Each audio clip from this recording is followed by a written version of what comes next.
زه وړه نجلۍ یمه راته شاپېرې یمه مور ته ناوکۍ یمه ښکلې ګلالۍ یمه.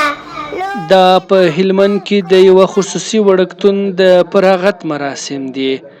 نن پنجشنبه د عینو خصوصي وړکتون په خپله اومه دوره فراغت غونډه کې 120 تنه ماشومان د وړکتون له دورې فارغ کړل. د دې وړکتون مسؤلینو د فراغت غونډې پر مهال وویل چې د نن ماشومان د سبا ورځې ځوانان دي.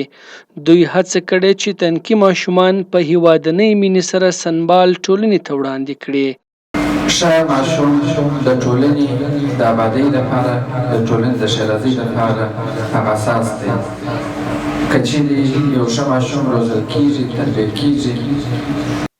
فراغت غونډه کې د ماشومانو د والدینو په استازولي قاري محب الله وویل چې دوی د دې وړکتون له روانو فعالیتونو خوښ دي او ماشومانو ته په معیار برابرې زده کړې ورکړل شوې دي.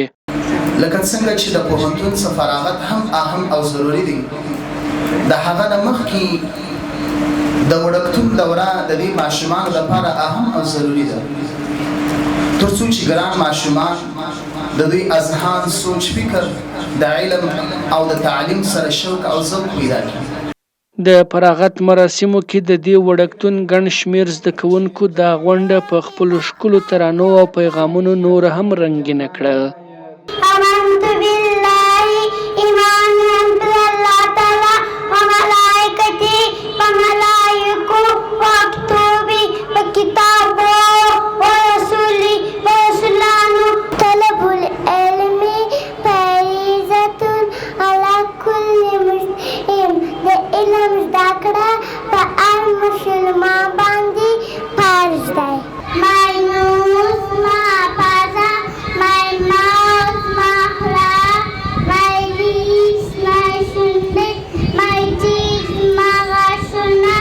هلمند کې د اسمال یو شمېر ماشوم زده کوونکي د وړکتون دوره بشپړوي چې په افغاني ټولنه کې لا هم ماشومان له زده کړو بې برخې، صحي خوړو ته لاسرسی نه درلودل او په ورځني ژوند کې درانه کارونه یې پر وړاندې لویې ستونزې ګڼل کېږي.